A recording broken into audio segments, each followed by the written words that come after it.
Welcome to BL Stories, where romance, drama, and unforgettable boys' love come to life. Love knows no limits, and the best stories aren't always straight. Subscribe now and join our growing BL-loving family.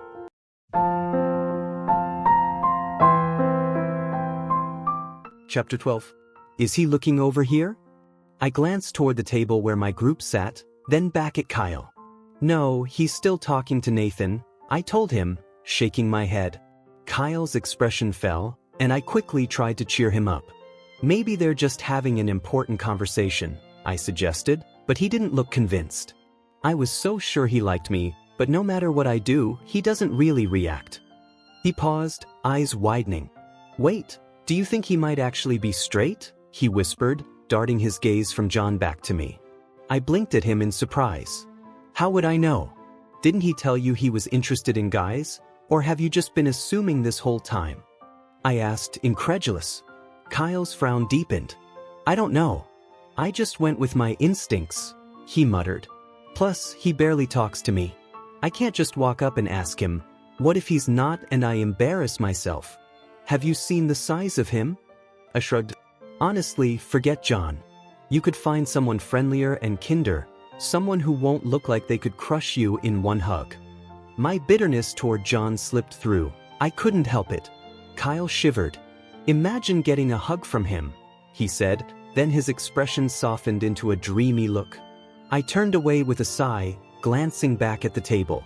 Like John, Nate hadn't looked my way since lunch started. In fact, he'd been strangely distant all morning. He hadn't said a word to me when we woke up, even after I'd tried chatting with him. When I asked questions, he only gave short replies, if he answered at all. At first, I thought he was just in a grumpy mood, but as the day dragged on, I changed my mind more times than I could count. Does Nathan seem different to you today? I asked Kyle, who was still sneaking glances at John. I don't know, he's quiet, serious, glaring at everyone. Pretty much the usual, Kyle shrugged. But he hasn't said a word to me. And earlier he was giving me this strange look, I pressed. No, that was at me, Kyle rolled his eyes. He probably thinks I'm trying to steal you away or something. Don't worry, I prefer my guys tall, tattooed, and grumpier than most. He described John perfectly. I'll never understand what you see in John. He's awful and he hates me for no reason, I muttered. And I'll never understand what you see in Nathan. He acts like he hates me just because I'm charming, Kyle said with a smirk. I laughed. You're impossible. He winked and turned his attention back to John, who still hadn't looked our way. You know, a voice interrupted, we could make some room at our table for you too. No sense in letting all the new faces go to waste. My stomach dropped. Beans stood over us, smirking. Keep dreaming, Kyle shot back casually, while I tugged at his sleeve, trying to get him to leave with me. Beans puffed up, looking ready for a fight, but Kyle didn't flinch. You should listen to your friend, Beans said, his tone dark. Kyle shrugged off my grip and turned to him. You know what I don't like? Bullies who think they can push people around. Give it a rest. Before I could react, Beans swung at him. Kyle toppled over but scrambled back up, ready to fight. Don't be stupid, Kyle. Let's go, I urged, pulling at his shirt. You shouldn't let them boss you around, Riley, he said firmly, brushing me off. I couldn't believe no one else had noticed the tension. Only a few people looked our way, while the rest stayed wrapped up in their own conversations. My eyes darted around for a guard. Hey, calm down, Beans. He doesn't mean it. John suddenly appeared, stepping between them. Beans glared, but when he noticed a guard nearby, he backed off. You'd better keep them safe, Johnny, he warned before retreating. John turned to Kyle, his expression thunderous. If you're going to do something reckless, leave my crew out of it. Then he walked away, disgust written all over his face. Turned to Kyle. What a jerk. But Kyle's glare softened, and his voice filled with awe. Did you see that? He practically saved me. No, the guard did. John was rude to you, remember? I tried. But Kyle was already gazing dreamily in John's direction. I knew he cared, Kyle murmured. I sighed. Kyle, John doesn't care. Why would you provoke Beans anyway? He could have hurt you badly. Because I'm tired of being treated like we don't matter. Aren't you? Well, yes, but that doesn't mean I'm going to sign up for trouble, I countered. When he lowered his hand from his cheek, I saw the bruise already forming. He hits like a truck, Kyle winced. How about you two get back to the table and stop drawing attention? Eddie appeared, arms crossed, clearly displeased. I managed a weak smile and pulled Kyle along with me. When we sat down, my eyes immediately went to Nate, who still didn't look at me. John leaned toward him, whispering something, and they both turned to glare at Kyle. My blood boiled. Why couldn't John just mind his own business? You're a magnet for trouble, Riley, one of the guys teased as I sat down. My face flushed. Beans is the worst. I can't stand him, Kyle muttered. John snorted, but Kyle didn't seem to care. He only gazed at him like he hung the moon. I shook my head and turned toward Nate. He was watching Kyle, confused, and then something clicked in his eyes. He looked between John and Kyle, realization dawning. When his gaze shifted to me, eyebrows raised in question, I gave a small nod. Now we both knew Kyle had feelings for John. The only question was how long it would take for everyone else to notice. I offered Nate a small smile, glad to finally have his attention. For a second, it looked like he might smile back, but his face fell and he turned away, his jaw tightening. I swallowed hard, confused by his behavior. Without thinking, I reached across the table and took his hand. Are you okay, Nate? I asked. He seemed surprised by the gesture. When he glanced down at our joined hands, I quickly let go. Everyone at the table had a clear view of that small display. My cheeks warmed and John's eyes narrowed. Kyle was the first to speak. He cleared his throat, then addressed John. Thanks for what you did out there, he said, a shy smile spreading across his face. John, being John, cut him off in his usual blunt way. I didn't do it for you, so don't get cocky, he snapped. For a moment, I forgot my worries about Nate and turned to answer him. Why do you always have to be so harsh? Haven't you had enough of that in your life? I shot back. Nathan pulled John back into his seat when John leaned toward me. John sneered, I don't even know what Kyle sees in you. You're a mess, and one day karma's going to catch up with you. I'd like a front row seat when it does. It was only after I finished that tirade that I realized what I'd done. I just exposed Kyle. I looked at him wide-eyed. Oh no, I whispered, covering my mouth. John's expression was stunned. He stared at Kyle, then at the others at the table, who looked just as shocked. Finally, he settled back into his chair and glared at me. You just outed your friend and I'm the bad guy? He said calmly. Heat of shame burned through me. At least he's honest about what he feels, Kyle blurted out, surprising us by defending me. Riley just told you I like you. Can you not even look at me? Are you gay or not? The cafeteria felt like it had exploded with drama. We all turned to John. He looked at Kyle as though he wanted to reach across the table and punch him. Then he glanced at Nate, who shrugged, and I wondered what silent exchange had passed between them. I watched Kyle, whose gaze was fixed on John. To my surprise, John had no fiery retort. He picked up his fork and continued eating as if nothing had happened. How about we all just go back to our food? He muttered after a few long seconds. The others turned away. The scrape of cutlery filled the silence. Kyle looked at me, hope shining in his eyes and a small smile on his lips. I think we had our answer. One day later, I hated mopping floors. Give me kitchen duty, yard work, even the bathrooms, anything but mopping. Especially when Nathan was only a few feet away and we weren't allowed to speak. Everyone knew he could be moody, but for him to ignore me after everything we'd been through felt cruel. The night before he'd given one-word answers and brushed me off, then climbed onto his bunk and gone to sleep. After weeks of sleeping in the same space, he was suddenly like a stranger, and it hurt. I tried to talk about it with Kyle, but he had as many questions as I did. He was dealing with his own feelings for John and couldn't offer much help. I sighed and ran the mop over a stubborn patch I'd been trying to clean for 5 minutes. The stain wouldn't budge, much like the gnawing worry that I'd done something to upset Nathan. I abandoned the patch and pushed the mop toward where Nathan worked. Nearby, a guard was chatting with a colleague, an inmate cursed as his soapy bucket spilled, Kyle was pestering John, and Nate rhythmically moved his mop over the filthy tiles. I edged closer, desperate for a chance to speak privately. There was no way I was going to waste the short time I had left with him by not talking. When I was close enough that the guards wouldn't overhear, I stopped and whispered, "Nate. This isn't the time for talking, Riley," he whispered back. "Why are you acting like this?" He sighed and kept mopping. "Do you remember the rules we made that morning? The night after He broke off. "Yeah, I remember. What about them?" I asked, confused. "What did I say would happen if you broke one?" he asked. His voice was cold and my heart raced. "But I didn't break any. I swear," I whispered, focusing more on him than on the work. "What did I say would happen?" he repeated, firmer this time. "That we'd go back to the way it was before," I said, and he nodded. "Well, now you have your answer. But I know how you get. Until you accept that what we had is over, I'd prefer we keep contact to a minimum." "Understood," he said, and a sharp ache settled in my chest. "But I didn't do anything. I didn't tell anyone about us. I protested louder than I meant to." He glanced toward the guards.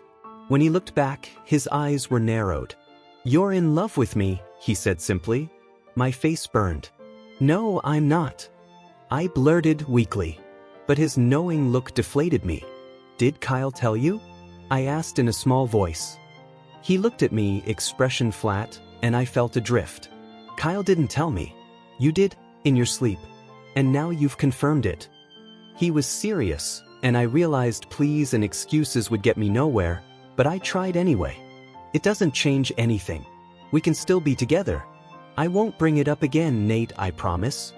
I had stopped pretending to clean. Nate pointed to the mop in my hands, and I resumed my motion more out of habit than purpose. My heart felt heavy, bracing for his next words. "Like I said before, I don't do love, Riley. What we have won't amount to anything. No matter how much you want it to." His tone was softer than before, but the words cut deep. "I know that." "I know, Nate," I said. "No, you don't. If you did, you wouldn't be setting yourself up to get hurt. This is the best way, and I'm not changing my mind. I don't care if I get hurt. Who are you always deciding things for? Why can't you just let things stay as they are?" "Because it would be cruel," he answered. My bottom lip trembled and tears filled my eyes. "Stop it." Nathan hissed when he saw me about to cry, but the command only made the tears fall faster. "Riley, don't start," he warned. That warning brought out an anger in me I didn't expect. I flung the mop aside and it landed with a clatter. Nathan glanced around to see if the guards had noticed, then looked back at me with surprise. "What are you doing?" he asked sharply. "Why can't you admit that you care about me? Why do you always push me away?" My voice felt strange in my own ears. I was hurting so much, and the thought of him ending what we had terrified me. "I can see that you care about me, Nate. I can feel it. You couldn't kiss me like that if you didn't feel something. Just admit it." My voice trembled but stayed steady enough that Nathan glanced around to make sure nobody was eavesdropping on our argument. He stepped the short distance, snatched the mop from the floor, and thrust it toward me. "Don't be ridiculous. Take this before you get yourself into trouble," he ordered. I stepped back instead. His eyes widened. "Riley," he snapped. "No. I'm not taking it until you admit it." The tears had stopped, anger had taken over. Nathan's face flushed with frustration. "We were together, Riley. That's all it was. I shouldn't have gotten involved." The words landed like a blow. It hurt. It hurt more than I expected. Still, I knew, deep in my bones, that he wasn't being honest with himself. He cared. He had to. A guard finally appeared. "What's going on here? Why aren't you working?" he barked. Nathan held the mop out again. "No. Just admit it. Please, Nate, stop being like this," I pleaded. "Get back to work," the guard ordered. He reached down, took the mop from Nathan's hand, and dropped it at my feet. I still refused to pick it up. "Riley, don't be stupid. Pick it up," Nathan said, his voice tight with worry. He took a step toward me, but the guard shoved him back and spoke into his radio. Nathan's eyes cut to mine, full of panic. "Riley, do you have any idea what you're doing? Pick it up," he hissed.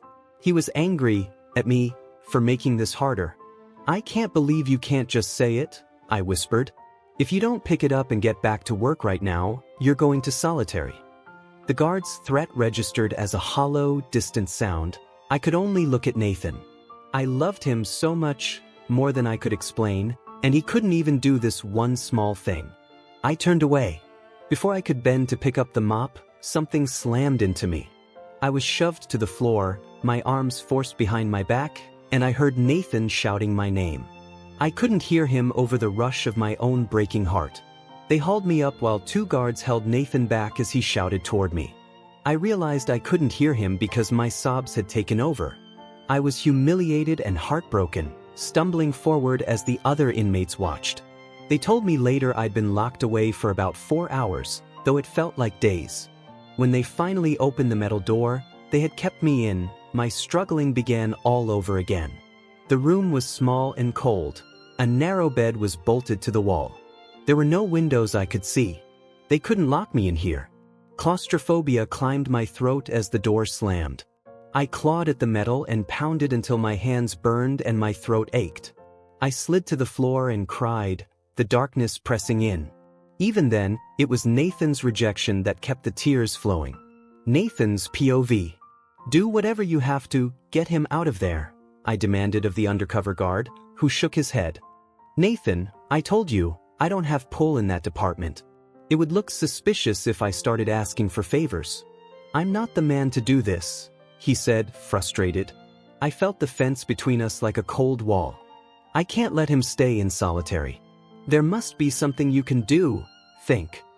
I pressed. The only one who can free him is Harrison. The guard pointed to a patrolman walking the perimeter. And he's not the type to help anyone for free. I hurried to the fence. Sir, I hissed, trying to keep my voice low. Harrison glanced over without slowing. I followed his pace, desperate. Please, my cellmate's in solitary. I need you to get him out. He won't survive more than a few days in there. Harrison stopped and studied me, his expression unreadable. What could you possibly offer me to make me free him? He asked, voice scornful. Pleading felt weak, but I had to try. I have money on the outside. I can arrange to have it wired to your account, I offered. Harrison considered me, then leaned closer to the fence. He shook his head slowly. There are things money can't fix. The kind of leverage I need isn't cash. My stomach dropped. I hadn't expected this. Please, I said softer. Harrison straightened and stepped back. Then your friend stays there, he said flatly. I stood frozen, breath caught in my chest, and for a moment I considered how far I'd go. I swallowed and said, wait. Riley's POV. They told me later I had been in solitary about 4 hours, but it had felt like forever. When they finally brought me back to the cell block, they removed my cuffs in the infirmary and patched my bruised hands. My emotions were frayed. I felt raw and on the edge. When they opened my cell, Nathan wasn't there. I assumed he had gone to meet a visitor. Relief washed over me, sudden and guilty. I couldn't bear to see his face after what had happened. I wanted to pretend the hurt hadn't happened at all. He was distant, he'd rejected me, and I didn't know how to reconcile the man I cared for with the one who'd left me alone in the dark. Chapter 13. Nathan's POV. My cover was hanging by a thread. I'd been in difficult situations before, but this one topped them all. Harrison sat trembling in the corner, his own gun now pointed back at him. For all his bravado, he looked like nothing more than a coward. You really thought I'd just let you get away with that? I asked in disgust. It was hard to believe someone like him thought he could manipulate me that easily. I had planned to push him into cooperating, but I hadn't expected it to be so simple. The fool had stripped away his authority along with his uniform, handing me the upper hand. You should have just taken the cash, I told him flatly. He kept quiet, though his eyes betrayed his unease. Here's what you're going to do, I continued. You're going to put your uniform back on, go to the door, and call the first guard you see. You'll tell him to release prisoner 266 from solitary and escort him back to his cell immediately. Then you're going to sit quietly in this corner until I say otherwise. Understood? He nodded quickly, pulling his clothes back on and fumbling with the buttons before moving toward the door. If you try to raise the alarm, I warned, raising the gun, I won't hesitate. If you shoot me, every guard in this place will be after you, he muttered, snapping his fingers as if to make his point. Which means neither of us will make it out alive, I replied calmly. It was a risk I had already accepted. From the moment I agreed to follow Harrison here, I knew it could come to this. If I died, so be it. But if Riley stayed in solitary much longer, he would break. I couldn't let that happen. Harrison's throat bobbed as he swallowed. His hand shook slightly as he cracked the door. Peterson, he called. A muffled response came. Have Rogers release prisoner 266 from solitary. Report back once it's done, Harrison ordered, then quickly closed the door. He shot me a glare before retreating back to his corner. I lowered the gun but didn't relax. I'd only breathe easy once Riley was back in our cell. For now, I stayed across from Harrison, weapon still raised, trying to figure out my next move. I looked at the phone in my hand. An idea came to me. Harrison wasn't as clever as he thought. You think you're untouchable just because you wear that uniform, I said, baiting him. But everyone here knows the truth. Without it, you're nothing. His jaw tightened, anger flashing in his eyes, but he remained silent. I forced a laugh. Behind that badge, you hide from real life. Meanwhile, the men in here have risked everything. What have you done? Collected a few parking tickets? His glare deepened. He was the type who fed on control, who preyed on others because it gave him a false sense of power. If I could find out what secrets he was hiding, maybe I could use them. But 15 minutes later, I realized he wasn't going to crack. Other than the way he abused his position, there was nothing else he was willing to admit. I weighed my options, running through backup plans in my head. Then came the knock on the door. He's being escorted to his cell right now, sir, a voice said through the crack. Relief washed through me. At least Riley was out. Harrison straightened. You know they'll get suspicious soon. You can't keep me here forever, he hissed. I lifted the gun again, signaling for him to stay put. Pulling out the phone, I dialed a number I knew I could trust. I'd explain everything, except the truth about Riley. That part had to stay hidden. The less anyone knew about how much he meant to me, the safer he'd be. When the voice on the other end answered, I took a deep breath. Sir, we have a problem. Riley's POV. Hours passed before Nathan finally stumbled back into the cell. I had tried to sleep but failed, my mind racing with worry. Visits never lasted this long, especially not into the night. A dozen scenarios ran through my mind as I lay on my bunk, waiting. When the guard left him inside, I looked up. Even in the dim light, I could see he was worn down, moving heavily as if carrying something I couldn't name. My worry deepened. Where have you been? I asked softly, trying not to sound needy. His eyes met mine, lingering for a moment before flicking to the bandages on my knuckles. I quickly pulled my hands beneath the sheet. The guards just had some questions about another inmate, he said finally. It's fine. Go back to sleep. But something about the way he said it felt wrong. I couldn't shake the suspicion he wasn't being truthful. Still, I let it go. Maybe I wanted to believe him. I rolled over, pulling the blanket to my chin, closing my eyes tightly.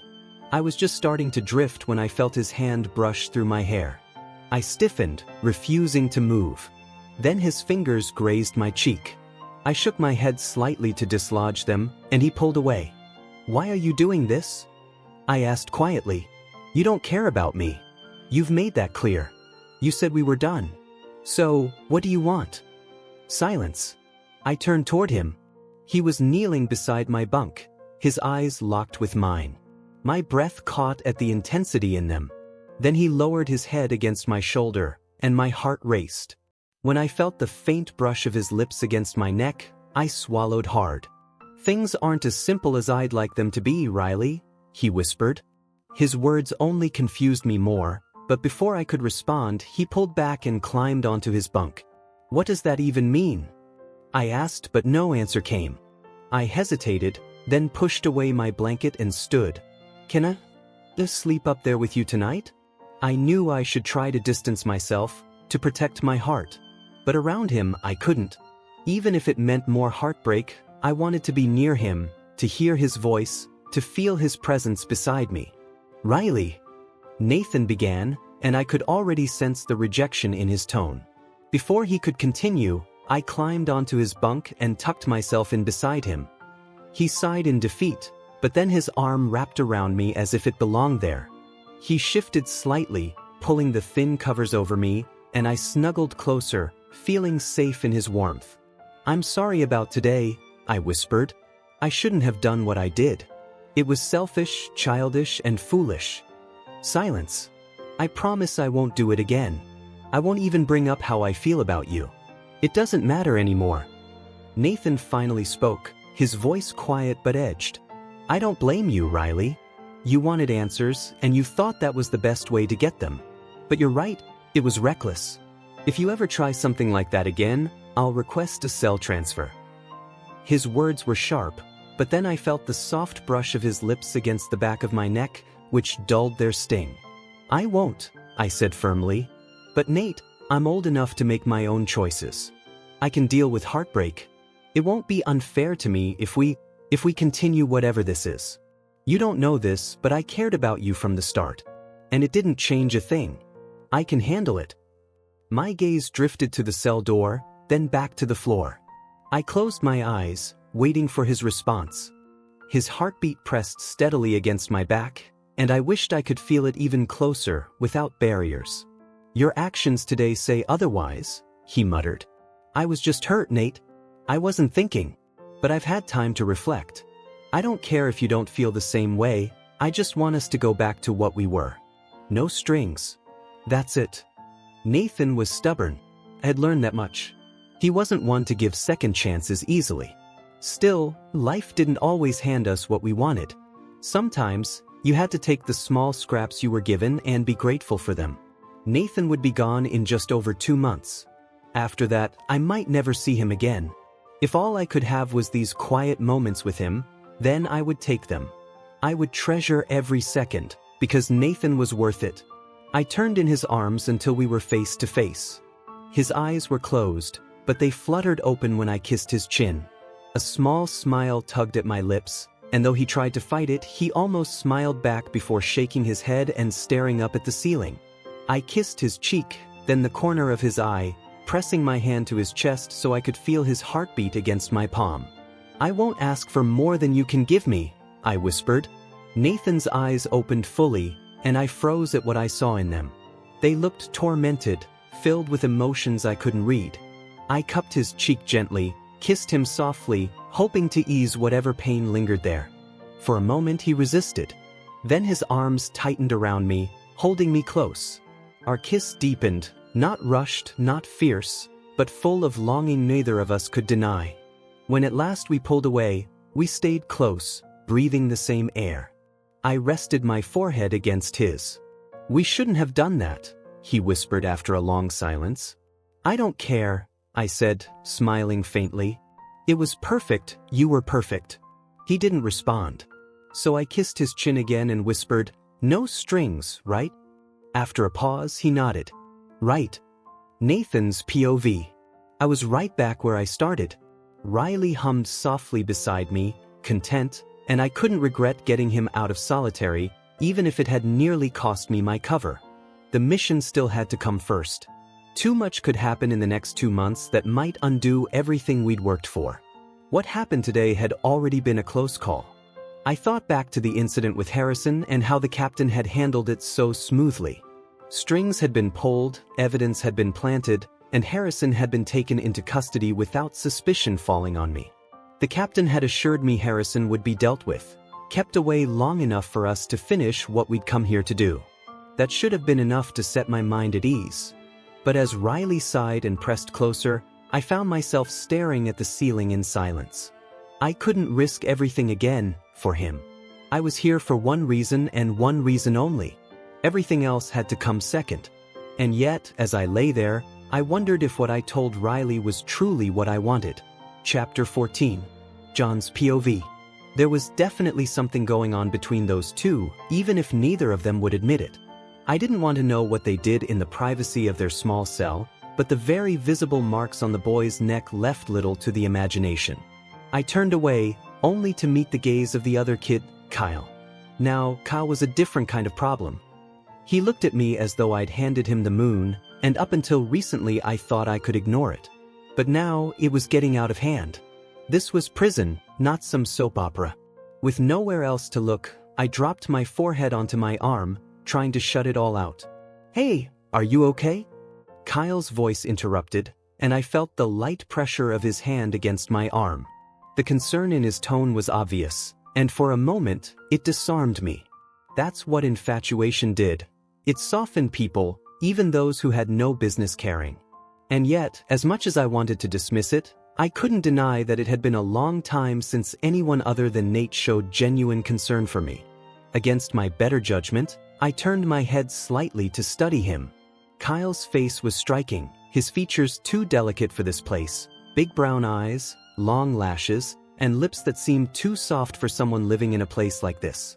I clenched my jaw, forcing myself to push away thoughts I didn't want to entertain. "Look, you seem like a decent kid," I said finally, "but I don't do relationships. And I definitely don't do relationships with inmates. So, stop wasting your time, okay?" I dropped my head back down before he could answer. "You're all talk," Kyle replied with quiet confidence. "I can tell when someone likes me." I ignored him. He was just a kid. Kids said foolish things. When his hands suddenly brushed through my short-cropped hair, I stiffened and pulled away, glaring. "What's your problem, kid?" He only smiled. "The tough act doesn't work on me, Johnny. You might as well drop it." I grabbed his hand, twisting until he cried out softly.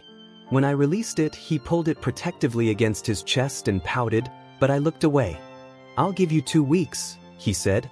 My brows furrowed. 2 weeks for what? 2 weeks before you fall in love with me. The confidence in his tone startled me.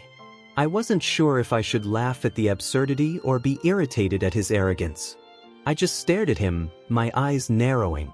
"You won't be able to help it," Kyle continued. "I'll be around you so much that you'll have to admit how you feel." This time I did laugh. "You must be imagining things, kid." He just grinned wider, while I clenched my jaw again and glanced toward Nate. He was deep in conversation with Riley, looking more absorbed than I'd ever seen him. I looked away quickly. It seemed like everyone in this place was losing their minds.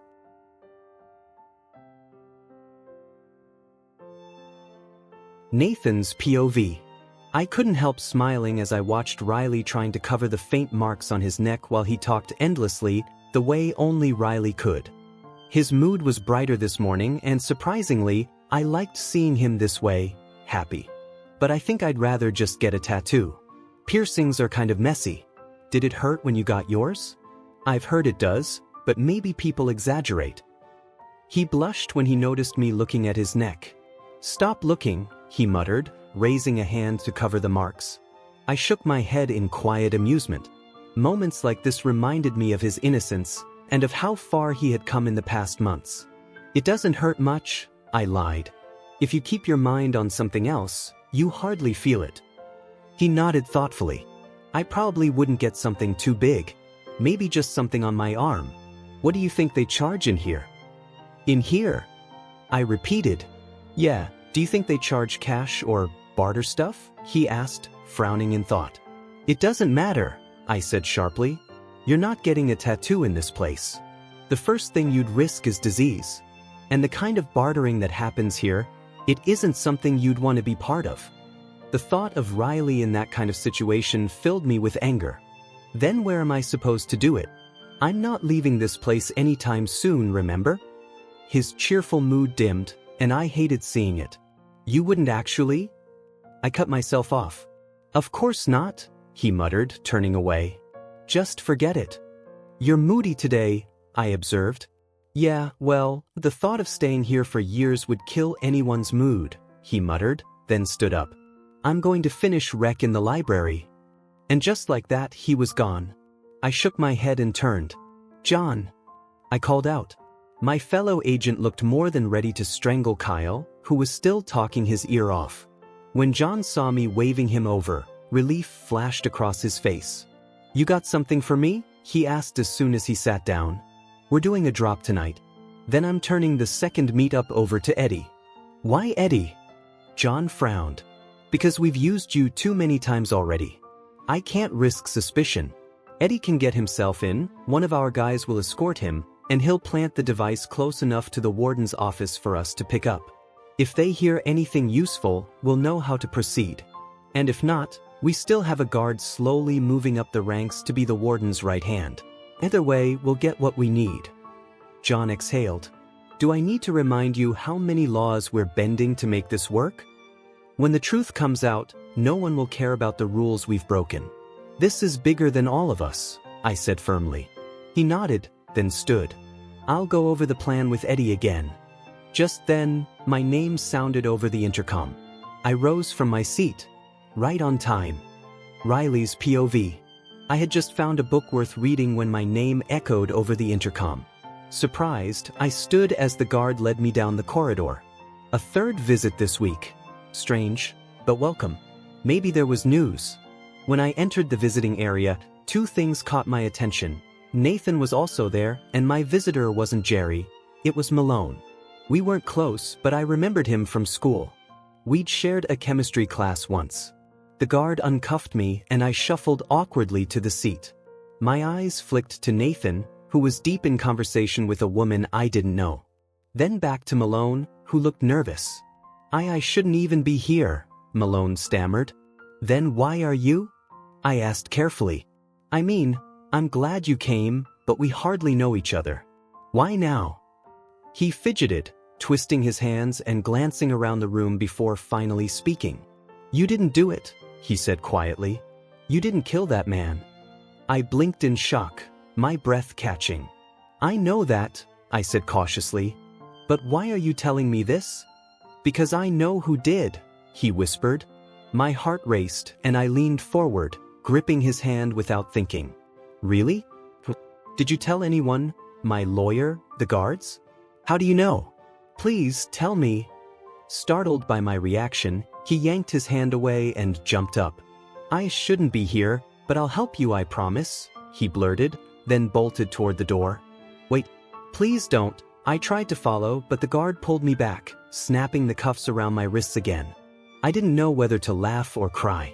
After months of waiting, months of hopelessness, suddenly, a spark of light appeared. I can't believe it, I whispered as they led me away. Before I was pushed through the door, I looked back. My eyes locked with Nathan's across the room.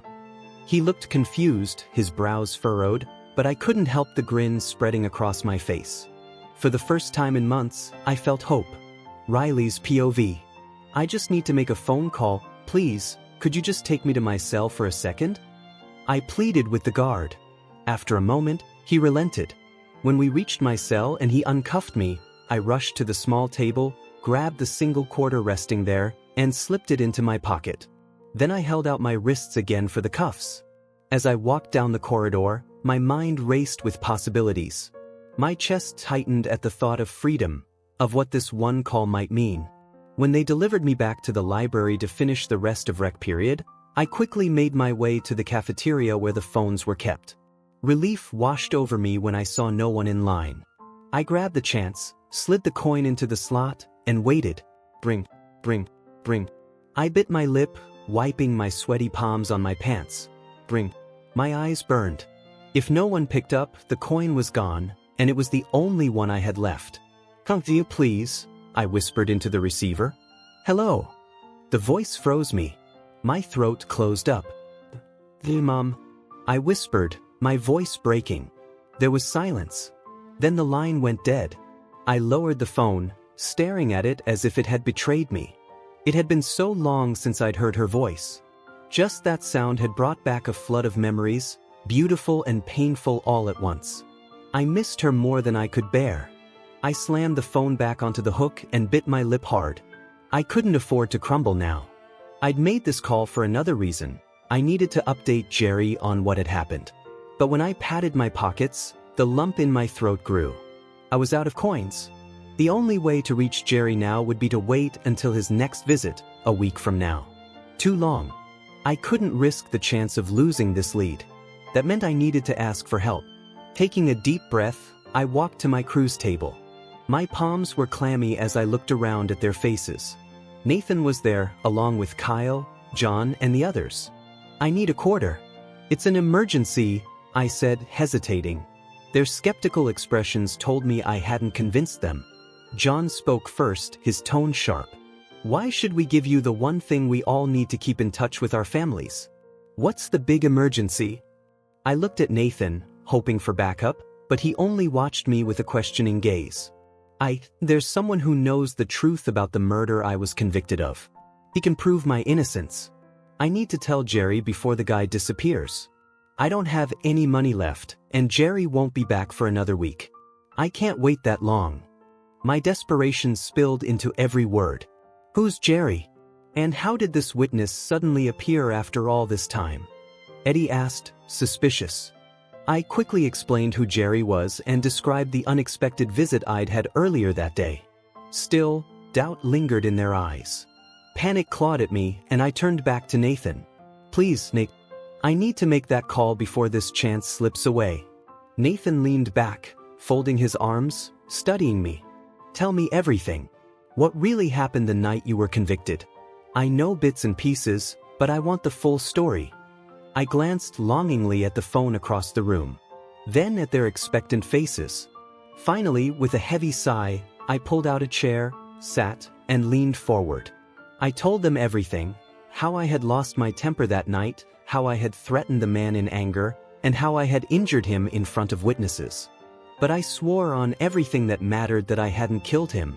My words tumbled out, raw and unfiltered, laying bare my guilt, regret, and innocence. When I finished, silence settled over the table. Their unreadable faces crushed the hope in me. I lowered my gaze, defeated. John dropped a quarter onto the table. My head snapped up in shock. And like a chain reaction, one by one, the others followed suit, placing their coins beside his. I stared at the small pile, my chest tightening. These were the same men who had doubted me, judged me, even disliked me. And now, they were helping. The lump in my throat nearly broke me. Nathan was the last to add his coin, but the first to speak. He gave me the smallest smile. Go make your call. My bottom lip trembled. Thank you, I whispered, my voice thick. I gathered the coins quickly and hurried to the phone before anyone could change their mind. John's POV. Never thought I'd say it, but I believe the kid, I muttered, watching Riley slide a coin into the slot. The others murmured in agreement. So, he was framed. The real question is, why and by who? I continued. A room full of witnesses heard him threaten the guy, Paul pointed out. Maybe the real killer had a grudge against the victim and took the opportunity. Or maybe someone had a grudge against Riley, another added. Why now, though? Eddie asked. The kid's been here for months. Why would this visitor show up out of the blue? Kyle, smiling, chimed in. At least you're finally on his side. He thought you all hated him. I scowled at him. And why are you here? He rolled his big brown eyes, sending my chest into a strange twist I refused to acknowledge. We have serious matters to discuss. You need to leave, I said coldly. When Eddie tried to defend him, I shot him a look that shut him up. Then make me part of the crew, Kyle pushed. I'm not a snitch. You can trust me. I slammed my pocket knife into the table. His eyes widened. Leave, I ordered. He glared but finally stood and walked away, straight toward Riley at the phone. Nathan's dry voice cut in. I'd ask what your problem is, but figuring out your moods isn't on my list today. I ignored him, pulling the knife back and hiding it away. Looks like your cellmate might get out, I said, testing him.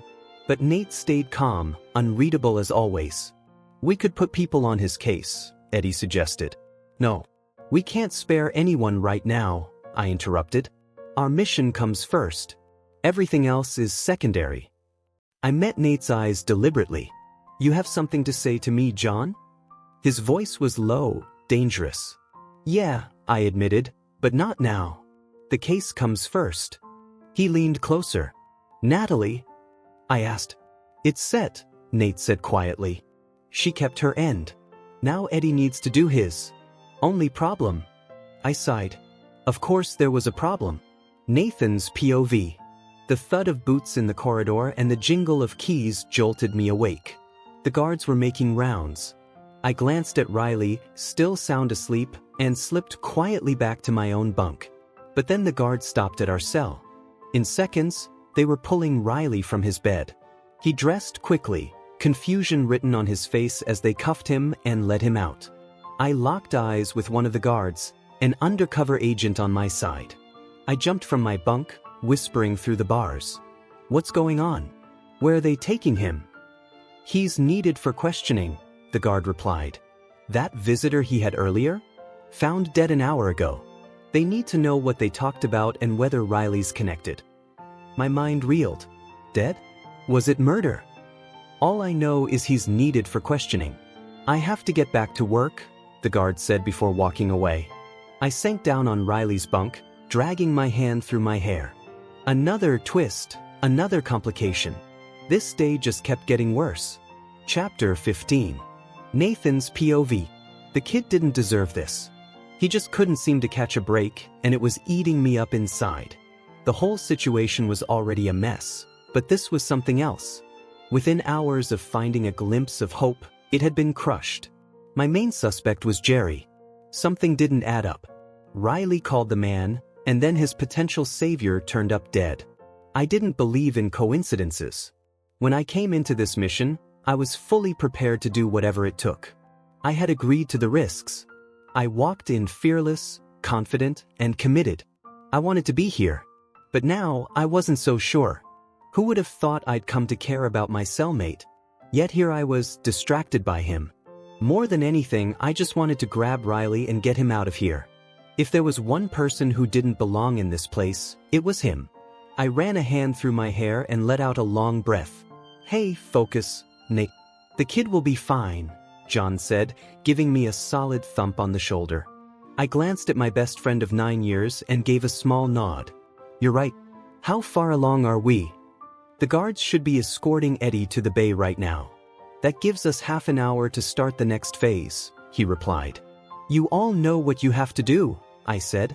"I've got no part in this until you finish your part. Oh, and we're going to need another delivery boy. Riley won't be up for it now." John nodded in agreement. Even though Riley was smiling and joking with the others after being questioned for hours, we all knew he was hurting inside. "Kyle wants to be part of the crew. Maybe we should make this delivery his initiation," I suggested, surprised when John immediately disagreed. "No, I don't want him involved. He's too eager, too unpredictable." "He'll mess it up," John said quickly. "It's a simple delivery. No one could mess it up. We'll give him a shot." "No, leave him out. Find someone else." His tone was final. I studied him, narrowing my eyes. "And you're lecturing me about focus? What's that supposed to mean?" he asked suspiciously. I glanced at Kyle, who sat with Riley, speaking a mile a minute just to keep him entertained. "You've got a soft spot for the kid," I said evenly. John stiffened. "Do you really want to drag another innocent person into this?" he asked. "Kyle isn't exactly innocent. Remember where we are." "Hit and run doesn't make him a hardened criminal," John defended. "You didn't object when Riley got involved, and he's completely innocent. That's because Riley's already tied up in this. I just don't want to add anyone else. We'll use one of our regulars." I shook my head. "It's too risky to use them again, but we'll figure it out in a few days." Satisfied, John stood and moved to sit with the others. The moment he did, Kyle's eyes followed him, and Riley glanced at me briefly. I turned away from the hopelessness in his eyes and scanned the room. Riley had been oddly cheerful since returning from questioning. Honestly, I would have preferred if he'd come back shaken. At least then I'd have some clue what he was feeling. I stood and walked over to the phone. 2 inmates were ahead of me in line. I shoved my hands into my pockets and leaned against the wall to wait. If everything went according to plan, our guys on the outside would soon have ears in the warden's office, letting them listen to every conversation. Of course, any evidence gathered that way would never hold up in court. It wasn't legal. That's why we had 2 men working undercover as guards. One had made it into the warden's inner circle, though only on the clean side of things. We needed him pulled into the illegal side. The other was in the middle of a risky move, letting himself get caught in a staged phone call that made him look like he was working with powerful dealers. Either the warden would have him arrested, or he'd find a use for him. We were counting on the latter. In the meantime, we needed to deliver a message to our man inside DeFox's crew. We couldn't risk going near him ourselves. That's why someone like Kyle or Riley would be perfect. They were unassuming. No one would suspect them. I stepped forward in line when one call ended, fingering the coin in my pocket. So much could go wrong. 2 years of planning could all come crashing down. Then a voice cut through my thoughts. You know, just one word from me and DeFox could have your friend transferred to my cell. Wouldn't mind some company. Beans. It was the worst possible moment for him to open his mouth. My patience was already running thin, and he became my target. I spun around to face him. Without thinking, I struck, and he crumpled to the ground, groaning in pain. I crouched beside him, my voice low and steady. Let's get one thing clear, Beans. You don't touch Riley. If you so much as think about it, I'll make sure you regret it. Understand? His tearful nod was enough. I stood and moved up in line again, catching the eye of one of our guards, one of ours. He gave me a short nod and I returned it. Beans were still on the ground, but I didn't care. My focus was on the plan. John's POV. The entire table had watched Nate take Beans down, and I shook my head. The last thing we needed was anyone drawing more attention. With everything else in motion, a brawl could spark a full-out war, and we couldn't afford that. My gaze drifted to Riley. His hands were clenched tightly on the table, his expression calm but his body tense. He was clearly trying to hold himself together. This was bigger than I thought. 2 murders now, likely meant to keep the truth buried. I didn't know all the details, but the person Riley called yesterday was my prime suspect. The detective in me wanted to dig, to find the truth, to make sure justice was served. But our mission required every ounce of focus. If I had to choose between saving thousands and saving one boy, the thousands would have to come first. I'm worried about him, Kyle whispered, leaning closer. And? I asked. Just look at him. He looks like he's ready to break. He might seem fine, but he's not. His voice wavered, and I noticed the way his lip trembled and his eyes filled with concern. John's POV. I don't see that there's anything I can do about that. We're all trapped in this place, going through the same thing. It's different for Riley and you know it. He's not meant for this place, Johnny. Kyle pleaded, reaching over to grab my hand. I quickly pulled away. The name's John, I corrected firmly. And like I said, there's nothing I can do. But if you think he's about to lose it, call a guard and have them take him to the sick bay. I turned away, not wanting to give Kyle any reason to grin at me. A moment later, I sensed him get up from his chair. When I twisted to look, he was already talking to a guard, gesturing toward Riley. To my surprise, within minutes, the guard was walking toward our table with Kyle trailing close behind. I had to admit, I was impressed. Maybe Kyle wasn't as unreliable as I thought. Riley Parker, right? The guard asked when he reached our table. Riley looked up, startled. His surprise quickly shifted to nervousness, then fear as his eyes darted around the room. The poor kid was unraveling. I need to take you to the bay for a checkup, the guard explained. But why? I'm fine. The way Riley fidgeted said otherwise. Even the guard could see it. I actually felt sorry for him. That's when I spotted Nate striding over from the phones. He looked confused but determined, heading straight for us. The only reason the guard wasn't already cuffing Riley and dragging him across the room was because he was one of ours. Everyone in the operation knew Riley was connected, even if he didn't know all the details himself. What's going on? Nate asked as he reached us. I noticed the way he immediately placed a steadying hand on Riley's shoulder.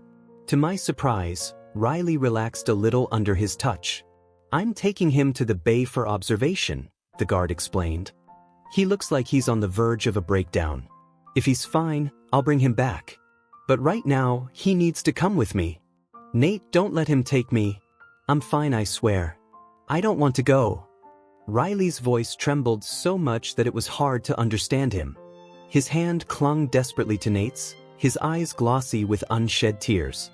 Watching him like this, his hands shaking, eyes darting, fear etched into every line of his face, I finally realized how much all of this had broken him down.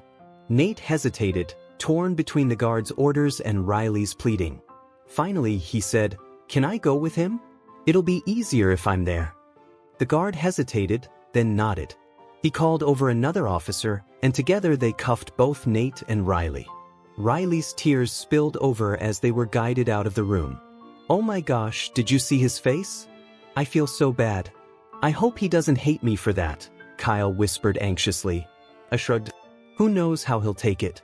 But Riley needs help. Whether or not he appreciates it now, this is for his own good. Nathan's POV. I held his hand despite the cold bite of the cuffs. Riley lay on the small bed, his face buried in the pillow as he sobbed. "Hey, it's just a checkup. You'll be fine. We can even ask the doctor to let you back in our cell early, and I'll stay with you, okay?" I tried to calm him, but he was inconsolable. Riley wasn't built for this life. He wasn't a criminal. Everything he had endured was tearing him apart. "I just want to go home," he cried, and I tightened my grip on his hand. I didn't know what to say to that. "Please, Nate, please."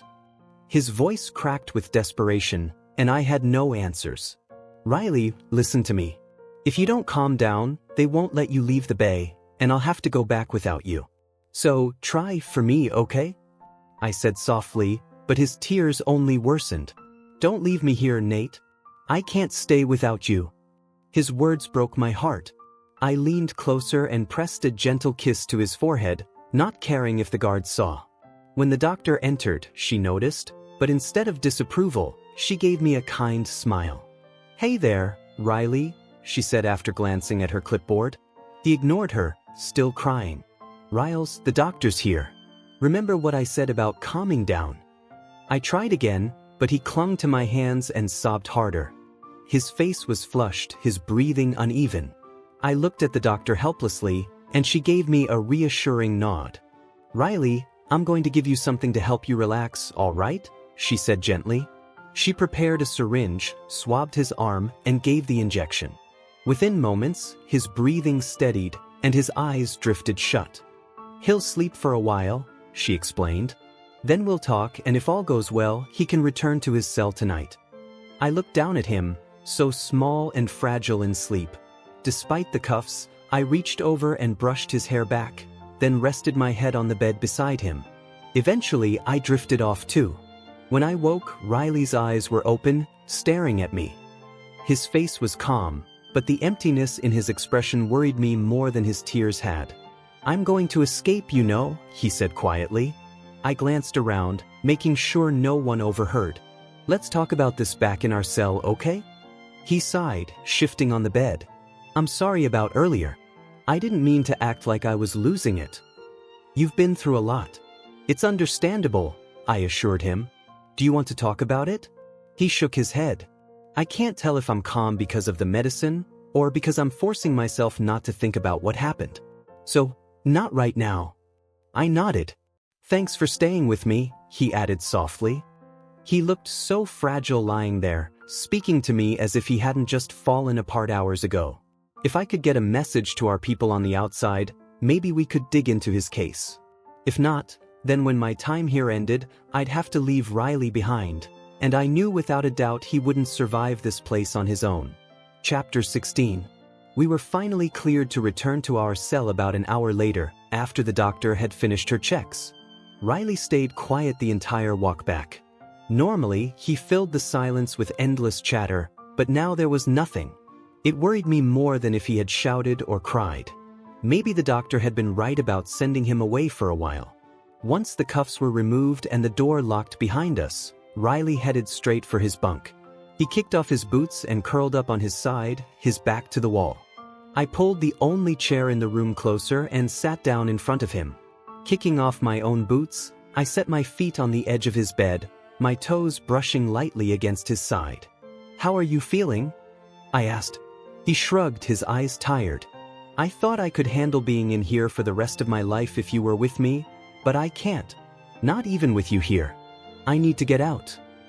His words were heavy with desperation.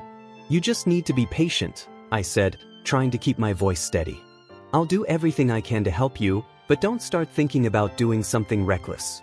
He didn't answer. He just stared at me as if my words didn't matter. As if he was trying to memorize my face, every detail, like it was the only thing keeping him grounded. To change the subject, I asked, "How well do you know Jerry?" His brows furrowed. "I've known him all my life." "Why?" "But how well do you really know him?" I pressed. "You said he went to prison once. What was it for? And why is he so interested in helping you?" Riley sat up, folding his legs beneath him. His eyes narrowed. "Why are you suddenly questioning Jerry? Think about it, Riley. You finally get a break in your case, and the moment you call him, the one person who could have helped you ends up dead." Realization dawned across his face, quickly followed by anger. His fists clenched. "Don't you dare try to blame Jerry. He's the only person who's cared about me since I got here." "Or maybe he's pretending," I said firmly. "Maybe he's the one trying to cover up what really happened. What if he's just keeping an eye on you to make sure the truth never comes out?" Riley glared at me, his voice sharp. "You're wrong. He's a good man. It's just a coincidence." "I don't believe in coincidences. Look where you are." I gestured at the cracked, grimy walls around us. People betray each other. That's reality. You need to consider that your friend Jerry might not be the man you think he is. "Stop it," Riley snapped. "You're too cynical." When Malone showed up, he looked scared, like he thought someone would discover he was there. It could have been anyone who silenced him. Anyone. His voice grew more insistent. "I've thought through every possibility. I'm not a fool, Nate. And Jerry isn't involved." I could tell there was no point in arguing further. "Believe what you want. I'll find the truth myself." For a moment, he searched my face as though looking for reassurance. Then he finally lay back down, curling into his pillow. "You can hold me now," he said softly. His voice sounded drained, almost hollow. I hesitated, then pushed away from the chair and stretched out beside him, pulling him close until there was no space between us. He clutched my hand tightly, his nails pressing into my skin. With my free hand, I traced gentle lines along his side, trying to ease the tension from his body. But he stayed rigid. "What's going through your head?" I asked quietly. He buried his face against my neck, breathing unevenly. "You'll be upset if I tell you. If this is about escaping again." "No," he interrupted. "Something worse." "Tell me," I urged, though worry crept into my tone. "You have to promise you won't get angry." "Riley," I sighed. "Just say it." He hesitated, then whispered, "I was thinking about how it would be if we could leave this place and start a life together." His voice dropped lower, almost inaudible. "And I was thinking about how much I love you." The words hung in the air. My throat tightened. I hadn't expected him to be so honest, to be so vulnerable. He pressed closer. "Are you upset?" he asked, tension flooding back into his body. I shook my head. "No, I'm not upset." The truth was, I just didn't know how to respond. We were asleep, Riley curled in my arms, when the sound of rattling bars jolted me awake.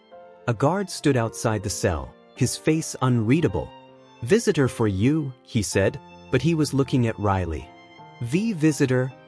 Riley echoed, his eyes darting to mine.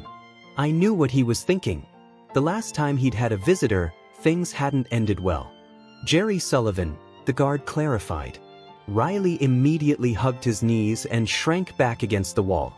"I don't want visitors today," he mumbled.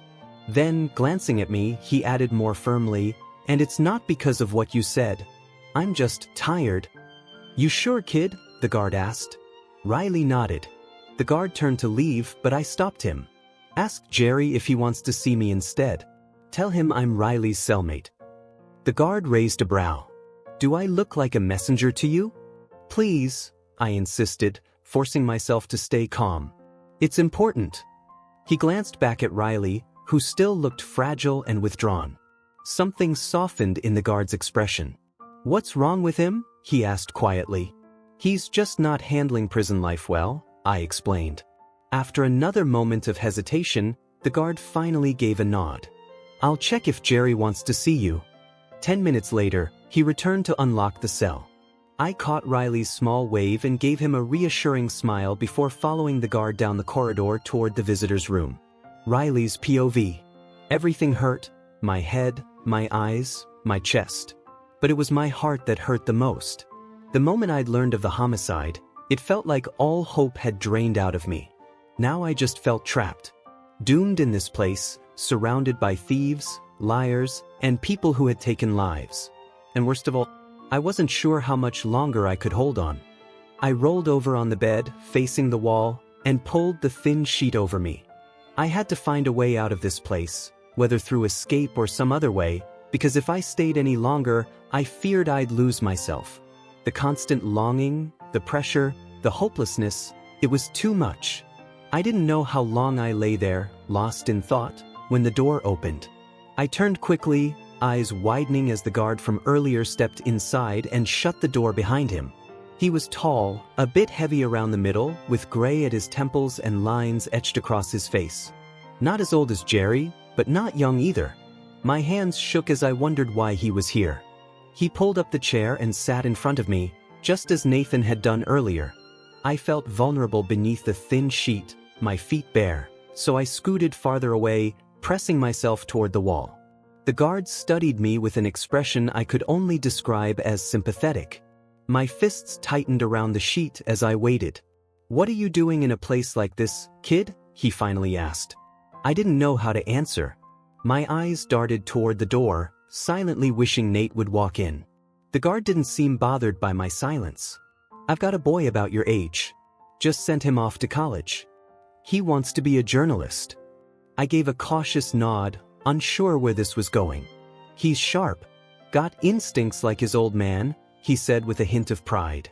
Again, I nodded, shifting uneasily. "I'm telling you this because you don't seem like you belong here. I know guards probably look like the enemy sometimes, like we're the ones to fear. But that doesn't mean we don't see you all as human beings." He paused, then added, "If it was my son locked up, I'd want him to know he wasn't alone. I hope things work out for you." He stood and extended his hand. I looked at it but didn't move closer, so he withdrew it with a small, understanding smile. "If you ever need someone to talk to, ask for Guard Kelly." He turned to leave. "Why are you being so kind to me?" I blurted. "What do you want?" He shook his head. "It's a sad thing when someone your age can only expect the worst from people. You're new to all this, and from what I can tell, you're not like the others.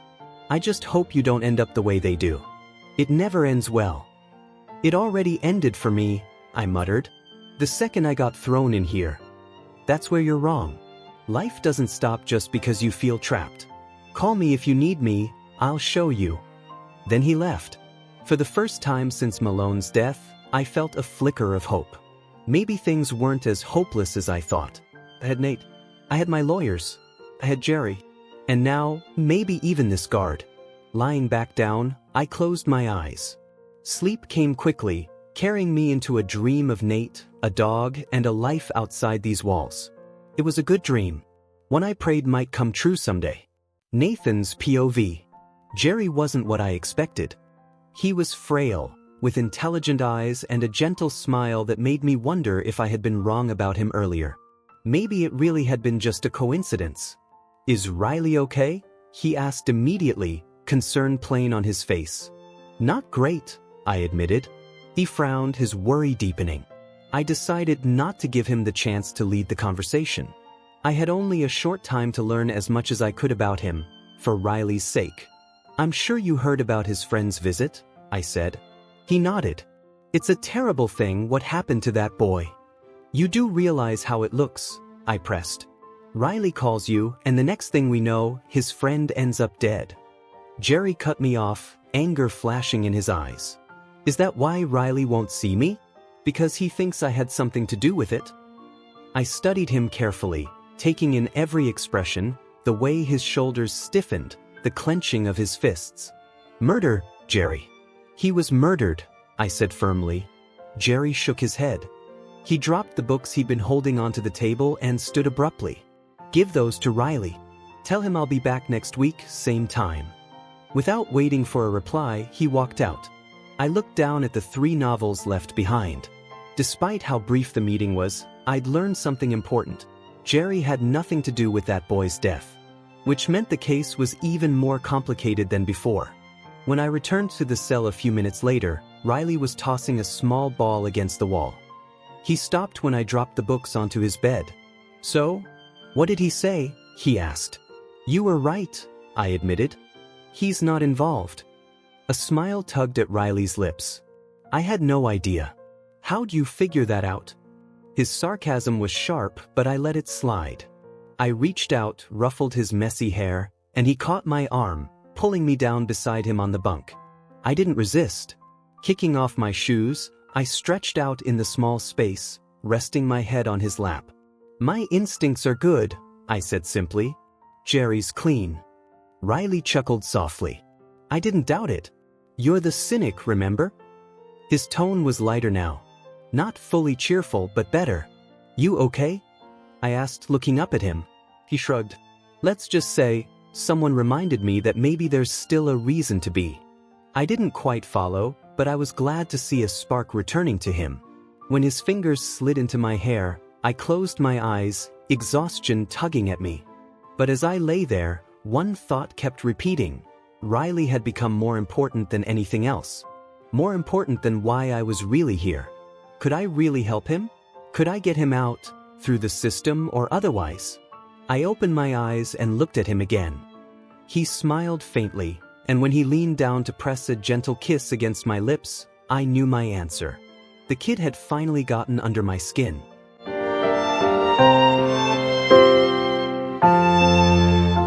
Thanks for listening to today's BL story. If it made your heart skip a beat, don't forget to like, comment, and subscribe. Only here on BL Stories, where love knows no limits.